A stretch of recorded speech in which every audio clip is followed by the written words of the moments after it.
Di Solo tuh memang terkenalnya cenderung ke sate kambing, Mas. Nah, itu ceritanya gimana sih, Bu? Sampai Solo itu terkenal dengan segala menu olahannya dari kambing.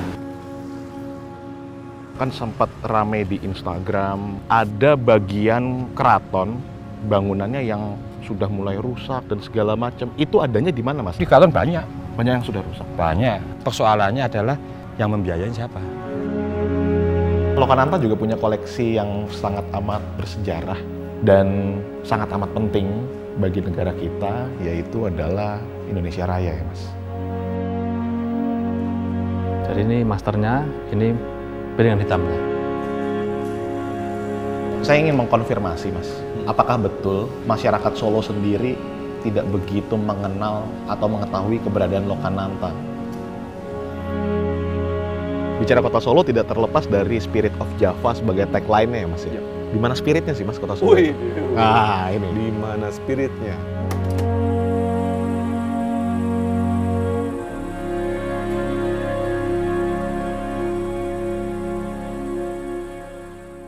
Saya Kaisang Pangarep, selamat datang di Asumsi Distrik.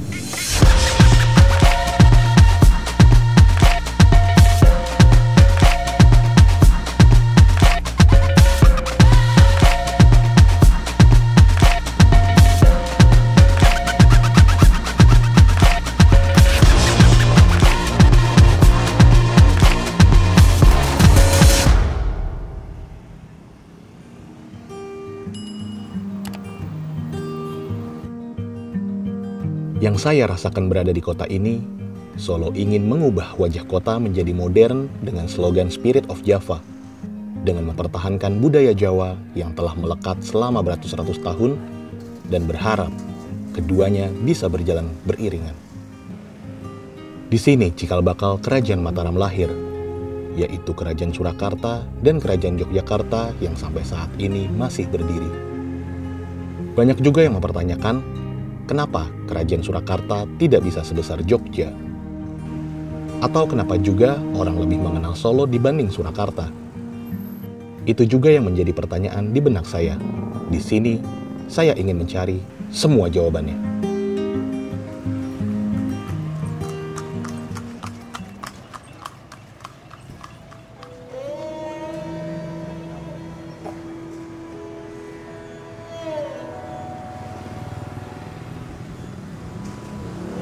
Sekarang saya lagi berada di depan Keraton Solo ya, Mas? Betul.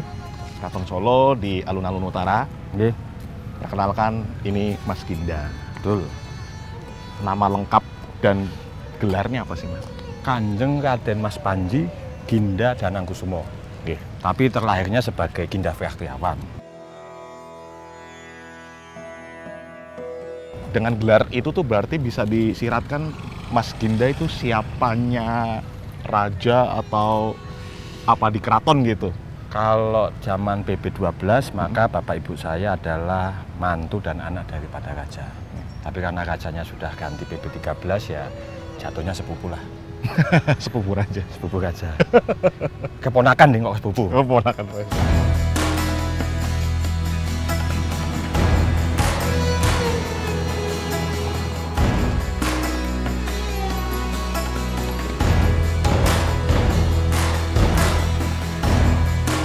Secara sejarah Solo pertama kali kok. Ya toh, kerajaan terakhir yang eksis itu sebenarnya Solo dibandingkan Jogja, Mangkunegaran dan Pakualaman, Solo yang paling tua. Yang lainnya di tahun-tahun sekitar 1900-an sudah nggak eksis semua kok. Dan yang diakui oleh Belanda memang pada waktu itu hanya tinggal Solo dan Jogja.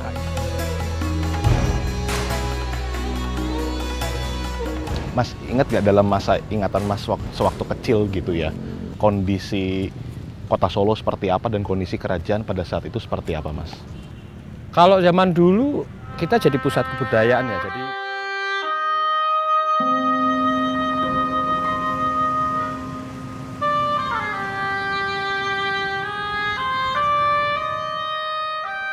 saat ini saya sedang berada di kampus 11 Maret. Masnya ini dosen di jurusan Sosiologi. Sosiologi. Ya. FISIP ya, Mas ya? Visip. Kalau ditanya nih, Mas, dari aspek sosiologi, ini sebagai pertanyaan pembuka, berhubung ngobrolnya sama Pak dosen gitu. Kalau dilihat dari aspek sosiologi, yang membedakan masyarakat Solo dengan masyarakat kota lainnya apa sih, Mas? Nah, ngomongin unique selling point nih. Yang membedakan salah satunya di Solo ada keraton, dan keraton yang ada di Solo menjadi bagian dari sejarah tradisi di Jawa yang sangat kuat, Mataram Islam.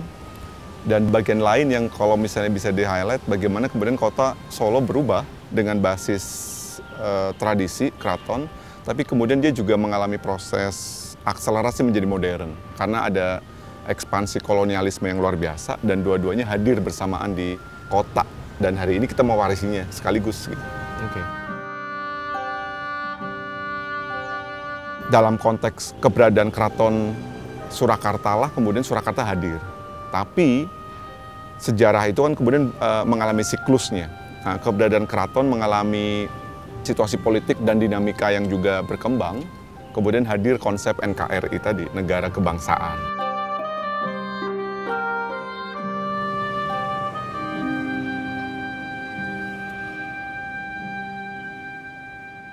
Nah, ini sebenarnya bukan keinginan kita juga ngobrol di alun-alun di depan, karena satu faktor di belakang ini sedang diselenggarakan vaksin, ya Mas? Betul. Oke. Faktor selanjutnya kenapa, Mas, kita nggak ngobrol di dalam keraton? Ya, ada sedikit konflik. Konflik yang sudah berlangsung lama tapi belum bisa dituntaskan.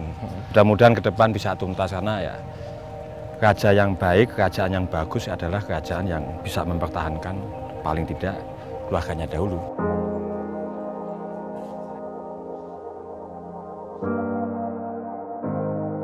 Nah, mungkin buat teman-teman yang nggak tahu nih, Mas, kan sempat rame di Instagram, rame di YouTube gitu ya. Ada bagian keraton bangunannya yang sudah mulai rusak dan segala macam. Itu adanya di mana, Mas? Apakah ada di keraton atau di Mangkunegaran? Mangkunegaran saya kurang tahu, tapi di keraton banyak. Banyak yang sudah rusak. Banyak yang sudah rusak, yang sudah tidak terawat. Pertanyaannya kalau ditanya, lah yang merawat siapa? Ya yang merawat mestinya kita semua, mestinya keluarga keraton. Persoalannya adalah yang membiayain siapa? Nah, ini yang menarik. Sebenarnya dari dulu tuh pengelolaan anggarannya seperti apa sih, Mas, keraton itu? Nah, ini yang menurut saya ya, kita belum ketemu titik terang siapa sih yang harus mengelola ya. Kalau di Jogja itu kan simpel. Dia istimewa, dia punya dana keistimewaan sehingga dana itu bisa digunakan untuk maintenance-nya lah. Tapi kalau di Solo, ya statusnya mungkin dengan badan lain atau dengan yayasan lain, ya bikin proposal. Oh. Ya toh, ke pemerintah pusat misalnya, ke pemerintah daerah, ya sama kayak sekolah rusak minta bikin. Nah, mosok keraton tiap tahun harus bikin proposal. Ya. Kalau memang keraton itu dianggap sebagai bagian dari cagar budaya yang harus dilestarikan, ya mestinya kita cari pola yang paling tepat. Nah, lalu untuk membayangkan gitu seberapa besar kuasanya keraton Solo, bisa diceritakan nggak sih, Mas, kira-kira asetnya nilainya kurang lebih berapa sih keraton Solo itu, Mas? Kalau nilainya agak sulit ya, tetapi secara penguasaan saat ini mulai dari Gladak, alun-alun utara, Pagelaran, Setinggil, Keraton Bangunan Inti, Setinggil Selatan, dan alun-alun kidul itu milik keraton. Itu batas utara selatannya. Ya, kalau timur batas barat imajinarnya itu, batasinya ya cuma ini. Gapura itu aja.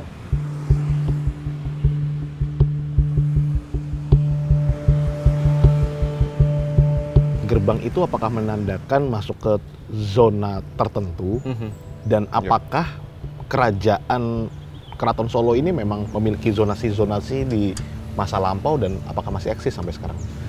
Di sistem administrasi otoritas tradisional, zona atau wilayah itu dikelola dengan konteks tradisi. Kalau kita mau masuk ke keraton, maka kita melihat sebuah gerbang dan gapura gitu ya. Itu menjadi simpul pilar di mana Kutorojo itu hadir gitu secara zonasi.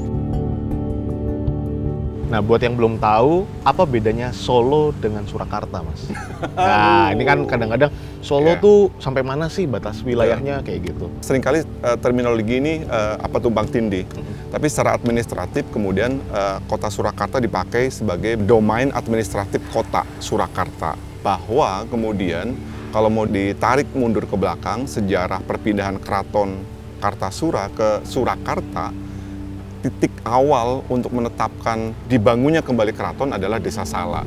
Dan itu kemudian diingat sebagai sebuah penanda. Dia mengecil menjadi administratif kota madya tingkat 2, dan kemudian daerah-daerah sekitarnya termasuk ada Boyolali, Klaten, Sukoharjo, Karanganyar, Wonogiri itu Karesidenan. Hari ini kota Surakarta kemudian disematkan dengan kota Surakarta itu sendiri. Ia mengalami sebuah proses evolusi dan hari ini yang kita warisi menjadi kota Surakarta dengan wali kota yang baru juga. Solo sendiri itu secara aglomerasi itu dinamakan Solo Raya, Mas ya? Betul.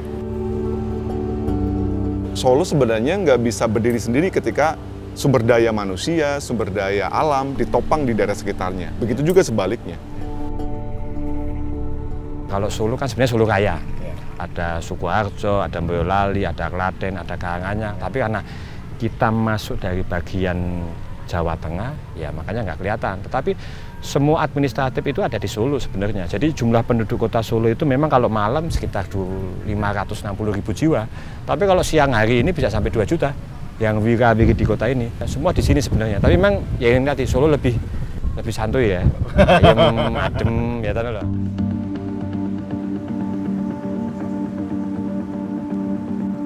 Bicara kota Solo tidak terlepas dari Spirit of Java sebagai tagline-nya ya, Mas ya? Yep. Di mana spiritnya sih, Mas, kota Solo? Nah, ini. di mana spiritnya?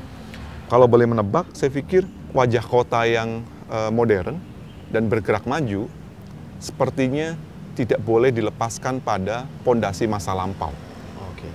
Jadi spirit masa lampau itu yang pengen dijadikan sebagai spirit di masa depan. Didaur ulang sedemikian rupa menjadi pondasi dan pilar praktek berkebudayaan. Itulah yang kemudian sepertinya hendak dimaknai ulang. Jika bicara soal Spirit of Java, Mas Ramdon masih menebak-nebak. Aku pikir kayaknya Mas Ramdon bisa langsung menjawab dengan pasti ketika menjelaskan soal Samber Nyowo. Waduh. Wah, apa sih Mas Samber Nyowo, Mas? Ya, pilar lain dari Kasunanan adalah Mangkunegaran. Dan kisah Raden Mas Said gitu sebagai satu bagian dari epik sejarah kota ini melakukan resistensi yang sangat kuat terhadap kolonialisme, dan kemudian sejarah Mataram juga mengalami dinamikanya. Dan bagian pentingnya, spirit itu kemudian menjadi spirit yang didaur ulang kembali oleh anak-anak muda generasi hari ini misalnya. Samber Nyawa misalnya dijadikan sebagai tagline oleh satu klub sepak bola di Solo misalnya, persis dengan memakai nama Laskar gitu ya. Laskar itu berarti kayak prajurit yang memang patriot gitu. Siap bertempur. Siap bertempur.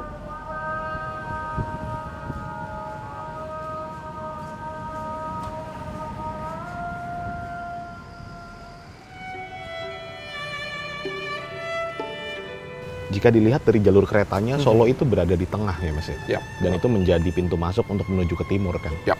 Di masa lampau seperti apa sih, Mas, transaksi perdagangan kota Solo itu sendiri gitu ya, jika dilihat dari denah jalur keretanya gitu?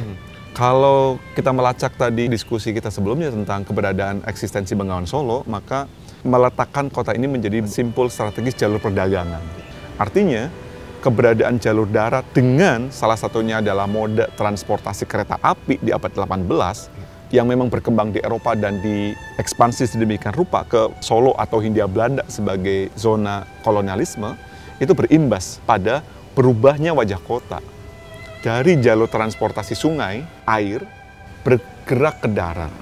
Kereta api kemudian mengakselerasi mobilitas. Apakah jalur perdagangan itu masih terjadi hingga sekarang, Mas? Saya pikir masih, walaupun tidak signifikan. Karena saya pikir marketplace, e-commerce kan kemudian memindah itu semuanya. Jalur hari ini berpindah dari dari kereta api, tapi dibawa oleh data digital yang kemudian memungkinkan transaksinya secara online. Tapi bahwa kemudian itu menegaskan wajah globalisasi di periode abad 18, clear itu terjadi gitu.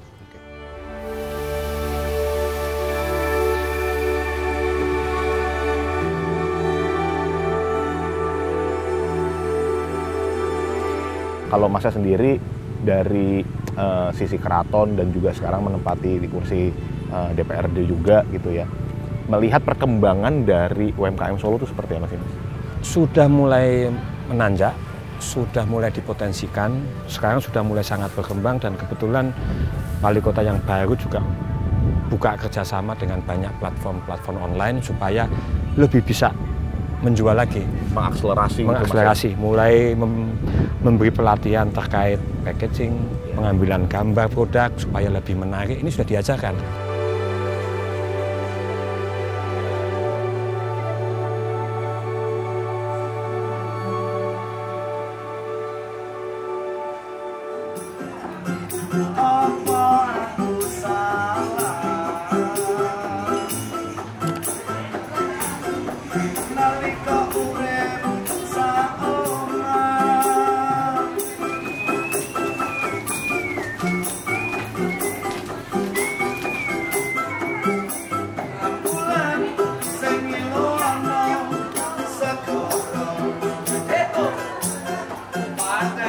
Bicara soal kota Solo, tidak terlepas dari masalah kuliner ya Mas Gina. Ya. Mas Gina sendiri, kuliner Solo yang paling disukai apa sih Mas? Kalau di Solo, makan aja bisa sampai 5 kali. Jadi pagi soto, gitu, siang selat, siangan lagi sate, gitu, malam nanti bestek, gitu loh, gudeg, liwet, itu semua. Gitu. Jadi kalau yang ditanya yang disukai ya banyak sekali, tapi memang Solo itu lebih terkenal dengan ciri khasnya agak manis. Makanan favorit raja-raja Mas? Sebenarnya di beberapa kegiatan kita selalu menyiapkan. Jadi ketika ada festival keraton misalnya, kita selalu menyiapkan beberapa kesukaan makanan raja yang khas. Ya, mulai dari tengkleng, mulai dari selat.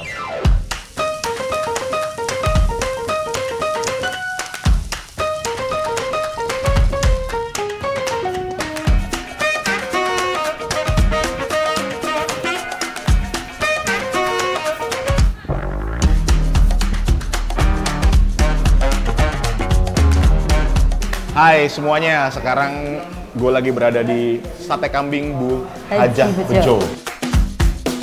Ini Hajah Bejonya atau? Bukan, saya putrinya nomor 3. Putri nomor 3? Iya.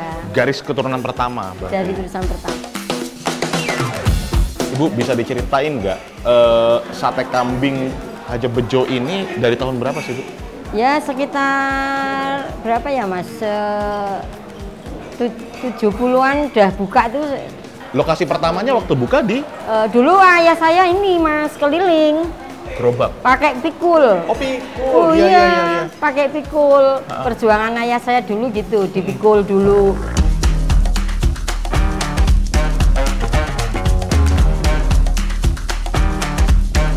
Waduh ini mengalihkan fokus saya nih Bu. Oh iya ini apa ini? Ini yang baru datang sate? Ini namanya sate buntel, Mas. Sate buntel? Ya. Nah, karena dagingnya dibuntel-buntel. Dibuntel, nih. ya. Dicincang, kasih bumbu, kasih lemak yang tipis, ya. Baru dibakar gitu. Terus apa lagi Bu yang spesial dari sate? Spesial kalau dari sini ya ini sate buntel ini Sate Mas. buntelnya. Ya, sate buntel. Dulu belum ada yang bikin. Bisa Kecuali di dibilang warung saya. Ibu berarti pelopornya? Iya. Sekarang orang udah banyak warung-warung sate yang lain udah bisa bikin buntel gitu. Nah, kalau cari buntel yang OG, original, nah itu datangnya ke sini. Karena sate buntel ini dilahirkan oleh warung sate Haji Bejo. Iya. Ya. Solo tuh memang terkenalnya cenderung ke sate kambing, Mas. Nah, itu ceritanya gimana sih, Bu? Sampai Solo itu terkenal dengan segala menu olahannya dari kambing, gitu. Lah mungkin banyak keturunan orang yang mengelola kambing mungkin, Mas. Di Solo itu banyak orang yang ini jualan sate kambing juga. Jadi orang tuanya dulu-dulu itu juga jualan gitu loh. Cuma nggak mungkin belum terkenal seperti sate ayah saya sini gitu. Ya.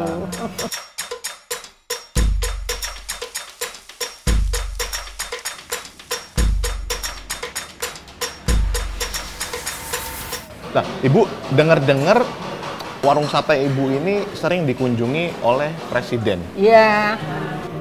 Dulu pertama kali sate saya ini dipanggil sama Pak Harto di Kalitan.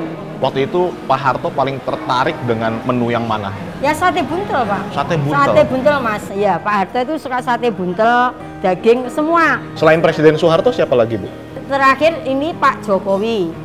Sebelum jadi presiden dari Wali kota, dia tiap Sabtu Minggu mesti ke sini. Kalau tidak hari Sabtu juga hari Minggu. Setiap minggu mesti dia ke sini, weekend ke sini gitu. Diteruskan Mas Gibran ya ke sini juga. Kalau Mas Gibran jarang sih. Iya, tidak sesering Pak Jokowi dulu ya. Pak Jokowi rutin Sabtu Minggu. Iya, sering. Merasa bersalah ketika membicarakan kota Solo tanpa kita melihat Lokananta. Gedung usang yang masih berdiri merupakan saksi sejarah perjalanan musik tanah air. Bahkan rekaman audio asli proklamasi dan lagu Indonesia Raya tersimpan di tempat ini. Tapi siapa yang kenal dengan Lokananta? Saya pun juga meragukan anak muda di kota ini tahu tentang Lokananta.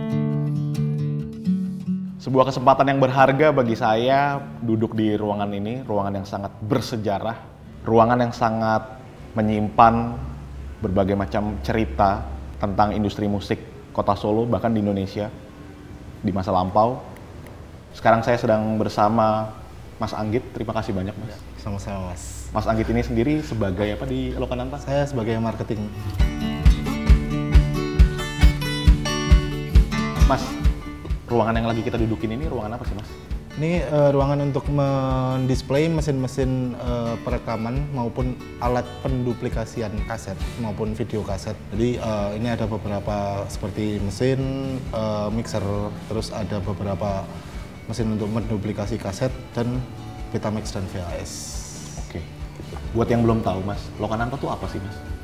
Lokananta itu awalnya adalah pabrik piringan hitam yang didirikan di Solo, tepatnya oleh RRI Solo, itu sebagai penduplikasian media untuk materi siaran RRI di seluruh Indonesia. Awalnya justru untuk materi siar? Materi siar awalnya. Oke. Awalnya bernama Indrafox, yang singkatannya adalah Indonesia Raya Fox, tapi Pak Karno nggak suka karena terlalu kebarat-baratan. Ada Fox-nya itu, makanya Pak Maladi dulu selaku Dirjen RRI pada waktu itu disuruh mencari nama yang lebih lokal. Dan nama Lokananta itu diambil dari bahasa pewayangan Jawa, Mas. Oke. Jadi artinya seperangkat gamelan dari kayangan yang dapat berbunyi sendiri tanpa penap.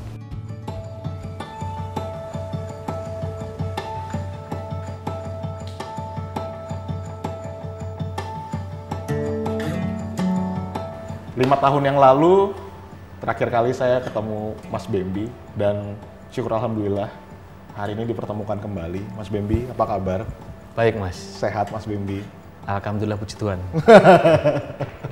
Mas Bembi ini dikenal sebagai apa di Lokananta? Saya masuk 2007, langsung saya diserahin tugas untuk mengelola arsip, seluruh arsip sebetulnya, nggak cuma reel aja tapi piringan hitam. Dan langsung ditugasi penyelamatan pita reel, remastering lah boleh dikatakan.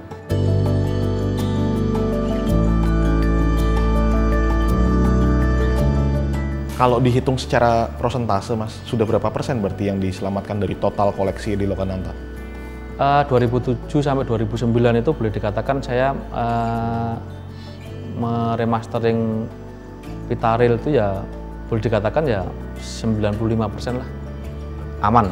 Yang jelas dulu saya masuk 2007 dengan dikasih alat yang sederhana, yang penting bisa membaca apa ya sinyal untuk menangkap sinyal dari pita reel, terbaca di player pita reel, masuk limiter, masuk sound card, nanti kebaca di apa ya software itu sudah istilahnya mungkin alhamdulillah. Tapi keinginan sekarang saya pengen lagi, dalam arti pengen lagi itu syukur-syukur nanti kalau Lokananta sudah punya uang atau punya rezeki, syukur-syukur ada sumbangan alat istilahnya, pengen saya ulang lagi.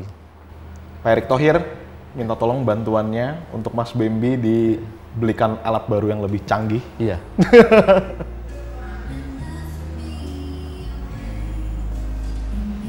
Secara storage udah berapa giga atau tera bahkan Mas? hitungannya tera lagi mas itu mas. Jadi ya mungkin ada sekitar sampai sekarang mungkin sekitar 6 teraan gitu. Terabyte itu. Audio 6 tera. Iya.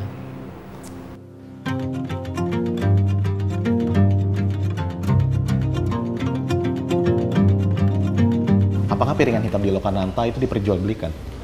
Kalau di Lokananta itu tidak diperjualbelikan karena sudah dihitung dan sudah jadi aset negara. Tapi saya banyak menemukan di pasar-pasar barang bekas, barang antik, beberapa piringan hitam yang Lokananta sendiri sudah tidak punya. Jadi itu salah satu tugas saya juga untuk mengembalikan artefak-artefak tersebut ke sini, Mas. Oke, dengan kata lain itu adalah mandat negara untuk membuyback gitu, beli kembali dan Enggak, itu saya sendiri. Tapi yang ada beberapa yang saya temukan seperti petikan wayang orang Sriwedari. Di mana Mas Anggit menemukan piringan itu, Mas? Piringannya saya temukan di Kelitikan, seharga satunya 5.000. Jadi satu album ada 3 piringan hitam, itu cuma 15.000. Dengan kata lain, orang yang menjual di Kelitikan itu tidak tahu nilainya berapa? Tidak tahu. Mengingat ini adalah suatu lembaga di Kementerian BUMN, apakah Lokananta juga diminta dan dituntut untuk mencari penghasilan untuk memberikan kontribusi kepada negara? Iya, Mas. Lantas apa, Mas, sekarang yang menjadi unit bisnisnya Lokananta? Unit bisnis sekarang lebih ke duplikasi kaset, CD, dan sebagainya.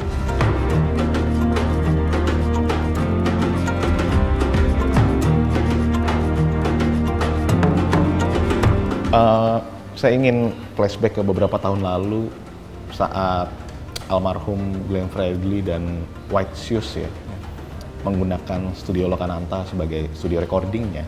Sebelum masa itu bagaimana sih Mas animo dari masyarakat sendiri untuk menggunakan studio ini? Mungkin aku rasa kurangannya misalnya kurang begitu berminat. Mungkin pikiran-pikiran teman-teman di sini mungkin dulu itu studio Lokananta studio besar dan pasti mahal. Jadi sebenarnya hitungannya cukup murah sih kalau untuk sewa studio di Lokananta itu. Bisa dikatakan kalau untuk rekaman itu paling satu shiftnya itu 6 jam sekitar 1,5. Untuk sewa studionya untuk full event itu sekitar 5 jutaan untuk satu harinya. 1,5 juta satu shift. Satu shift. Mending rekaman di Lokananta, bener.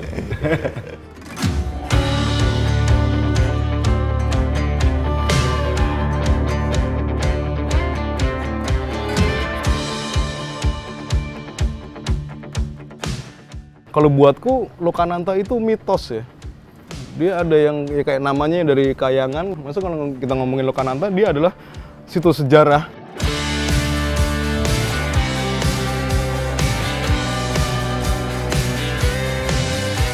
Sejarah benar, dia sangat penting di sejarah Republik ini, dia memegang posisi penting gitu. Cuman kalau ngomongin relevansi ke generasi yang sekarang, sebenarnya nggak ada kaitan antara mungkin secara ideologis atau secara karyanya terputus nih. Ada jeda sekian generasi yang menyebabkan Lokananta nggak jadi relevan lagi ke anak-anak gitu.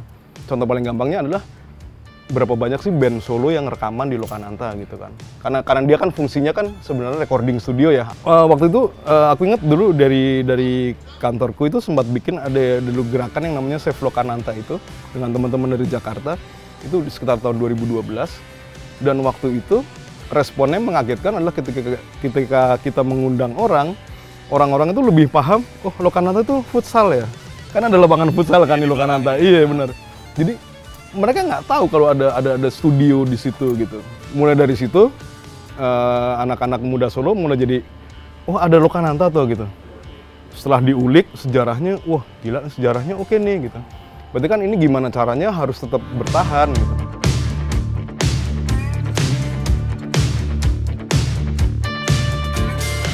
Saya ingin mengkonfirmasi Mas, apakah betul masyarakat Solo sendiri tidak begitu mengenal atau mengetahui keberadaan Lokananta?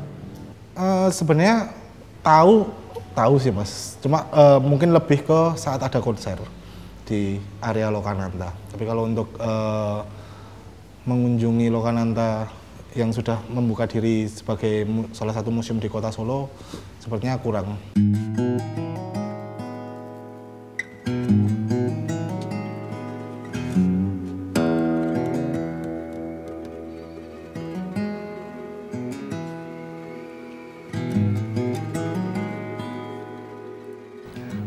Lokananta juga punya koleksi yang sangat amat bersejarah dan sangat amat penting bagi negara kita, yaitu adalah Indonesia Raya ya Mas.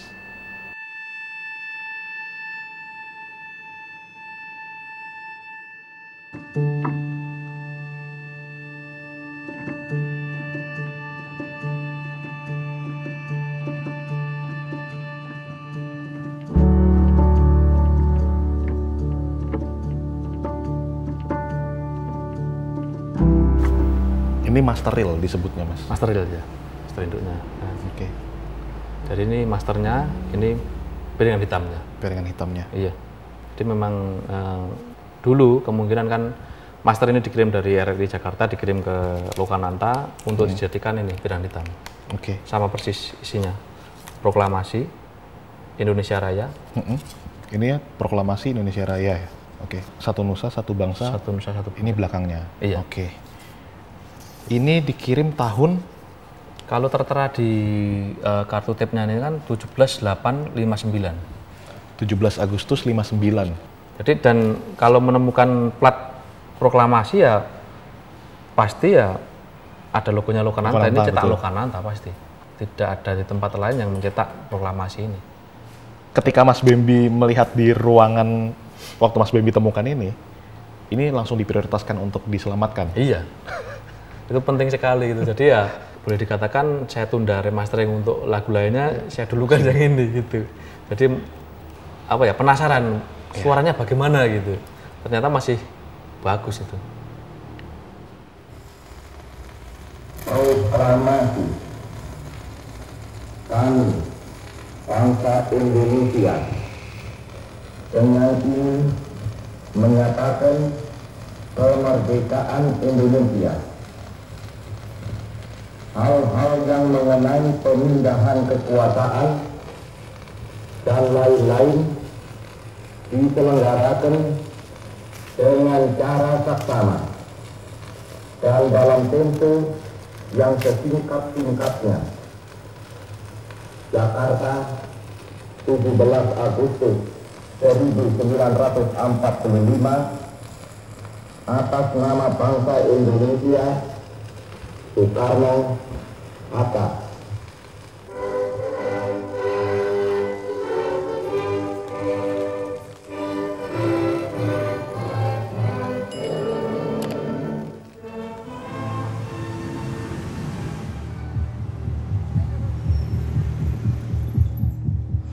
Mimpi terbesar Mas Ramdan dengan kota ini apa sih Mas? Waduh, kota ini menjadi tempat yang nyaman bagi semua orang.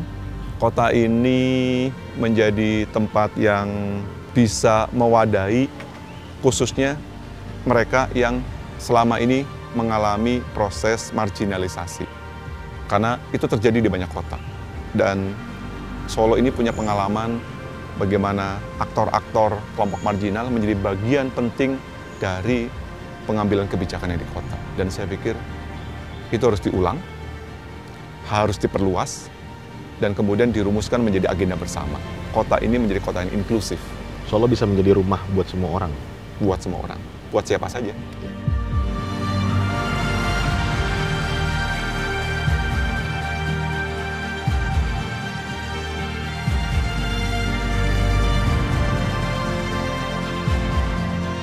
Ya, harapan saya yang pertama konflik segera berakhir. Jadi gini, secara umum konflik yang ada di keraton adalah konflik keluarga. Maka semestinya diselesaikan dulu dengan satu keturunannya. Ya, jadi internal ya? Ya, internal antara anak-anak Pakubono ke-12. Anak-anaknya saja dulu, jangan mantunya, jangan cucunya, ya, tapi hanya dengan anak-anaknya saja dulu. Ya. Ketika itu sudah ketemu, perlu ada solusi atau langkah-langkah tegas, intervensi, silakan pemerintah masuk. Apa sih yang mau kita cari ini loh? Bagaimana kita bisa melestarikan keraton sebagai pusat kebudayaan? toh kita kembalikan bahwasanya budaya, sejarah itu adalah fondasi yang paling penting untuk ke depan. Kalau orang bilang kemarin Solo the past is Solo the future. Ayo kita lakukan, ayo kita komunikasikan, saatnya untuk bersinergi.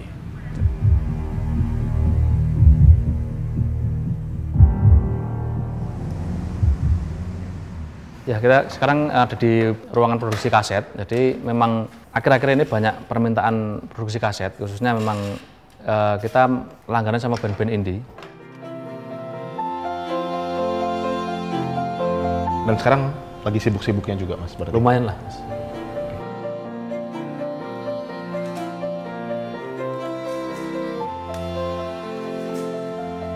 Ini yang kemudian menghidupi Lokananta. Salah satunya itu Mas. Ya. Itu. Dia tetap hidup lah Lokananta.